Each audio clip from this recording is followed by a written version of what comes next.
Halo, Assalamualaikum warahmatullahi wabarakatuh. Perkenalkan, nama saya Eziliska Putri dengan NPM 19334. Di sini saya akan mempresentasikan proposal penelitian saya dengan judul Analisis Pengaruh Good Corporate Governance dan Corporate Social Responsibility terhadap nilai perusahaan dengan profitabilitas sebagai variabel mediasi. Studi pada perusahaan manufaktur yang terdaftar di Bursa Efek Indonesia tahun 2017 sampai tahun 2021. Penelitian ini dilatar belakangi oleh nilai perusahaan yang didefinisikan sebagai nilai pasar, karena nilai perusahaan mencerminkan kinerja keuangan suatu perusahaan, yang artinya bisa mempengaruhi nilai persepsi investor terhadap perusahaan tersebut, yang berkaitan dengan perusahaan manufaktur yang merupakan perusahaan yang memberikan kontribusi terbesar terhadap PDB di Indonesia. Berdasarkan data yang saya peroleh dari kemenprin.co.id yang menyatakan bahwa ternyata sejak tahun 2010 hingga tahun 2021, sektor manufaktur ini terus memberikan kontribusi terbesar terhadap PDB nasional, meskipun ada pandemi COVID-19 pada tahun 2020. Pada tahun 2021, sektor manufaktur sendiri mencatatkan PDB-nya sebesar 2,946,9 triliun, yang meningkat dari tahun 2020 yaitu sebesar 2,760,43 triliun.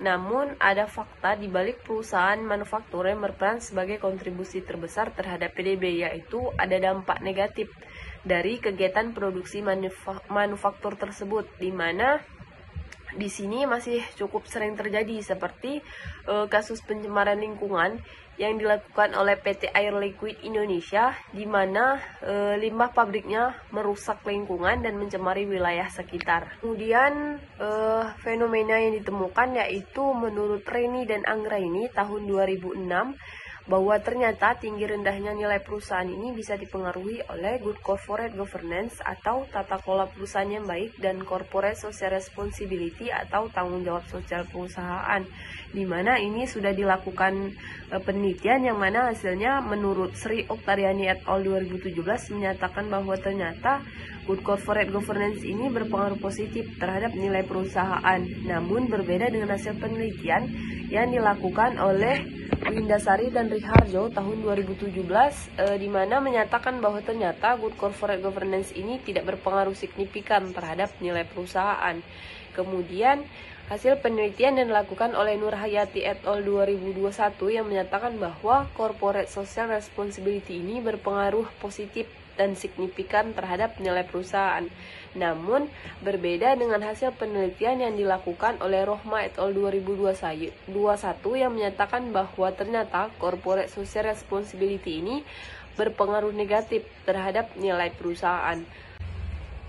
Kemudian terdapat salah satu indikator yang bisa digunakan untuk melihat apakah nilai perusahaan ini memiliki prospek yang baik di masa depan, yaitu dengan melihat kemampuan suatu perusahaan dalam menghasilkan laba, yaitu profitabilitas, di mana pada penelitian ini dimaksudkan sebagai variabel mediasi yang diduga mempengaruhi hubungan antara good corporate governance dan corporate social responsibility terhadap nilai perusahaan. Penelitian ini penting untuk dilakukan karena ternyata seperti yang sudah saya katakan tadi, dari beberapa penelitian terdahulu yang sudah dilakukan masih terdapat ketidakkonsistenan hasil yang didapatkan, dan juga penelitian ini masih sedikit yang melakukan, sehingga saya mengambil judul ini dengan 8 rumusan masalah, di mana rumusan masalah yang pertama yaitu apakah good corporate governance berpengaruh terhadap profitabilitas perusahaan. Kedua, apakah good corporate governance berpengaruh terhadap nilai perusahaan. Ketiga, apakah good corporate governance berpengaruh terhadap nilai perusahaan dengan dimediasi profitabilitas. 4. Apakah corporate social responsibility berpengaruh terhadap profitabilitas. Kelima, apakah corporate social responsibility berpengaruh terhadap nilai perusahaan? Keenam, apakah corporate social responsibility berpengaruh terhadap nilai perusahaan dengan dimediasi profitabilitas? Ketujuh, apakah good corporate governance dan corporate social responsibility berpengaruh terhadap nilai perusahaan? Ke-8, Apakah good corporate governance dan corporate social responsibility berpengaruh terhadap nilai perusahaan dengan dimediasi profitabilitas? Mengingat keterbatasan waktu serta kemampuan yang dimiliki oleh peneliti, sehingga penelitian ini hanya akan terfokus pada pengaruh good corporate governance dan corporate social responsibility terhadap nilai perusahaan dengan profitabilitas sebagai variabel mediasi. Adapun tujuan pada penelitian ini terdiri dari 8 tujuan yang bisa kita lihat sama-sama pada slide presentasi dengan 3 manfaat penelitiannya, yaitu yang pertama untuk penelitian perusahaan manufaktur, yang kedua untuk peneliti selanjutnya, dan yang ketiga yaitu untuk investor. Landasan teori sendiri yang saya gunakan pada penelitian ini terdiri dari 2, di mana yang pertama yaitu teori signal yang dikembangkan oleh Ross pada tahun 1977 yang menyatakan bahwa perusahaan akan menyampaikan hal baik kepada publik untuk mendapatkan respon yang baik pula.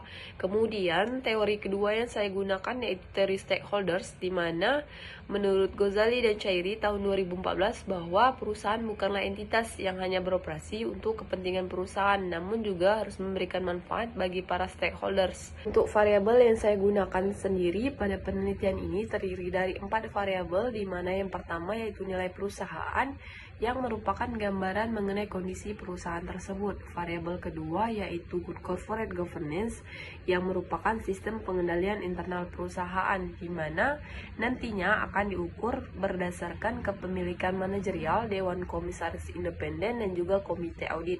Kemudian variabel ketiga yang saya gunakan yaitu corporate social responsibility yang merupakan suatu mekanisme bagi organisasi untuk mengintegrasikan perhatian terhadap lingkungan dan sosial ke dalam operasinya dan interaksinya dengan para stakeholders. Di mana di sini nantinya corporate social responsibility ini akan diukur dengan menggunakan CSR GRI G4 yang terbagi menjadi 6 item kategori dengan total item pengungkapannya yaitu 91 item. Kemudian variabel keempat yang saya gunakan yaitu profitabilitas, di mana di sini akan diukur berdasarkan return on asset-nya. Pada slide presentasi bisa kita lihat dan simpulkan bahwa ternyata secara umum, seperti yang sudah saya jelaskan tadi, dari beberapa penelitian terdahulu ini masih terdapat ketidakkonsistenan hasil tentang hasil penelitian dari variabel good corporate governance dan corporate social responsibility, dan masih sedikitnya yang membahas tentang nilai perusahaan. Kemudian untuk rangka pemikirannya sendiri pada penelitian ini terdiri dari 2 variabel independen, di mana yang pertama yaitu good corporate governance atau X1 dan yang kedua yaitu corporate social responsibility atau X2, dengan variabel dependennya yaitu nilai perusahaan atau Y, dengan variabel mediasinya yaitu profitabilitas atau Z.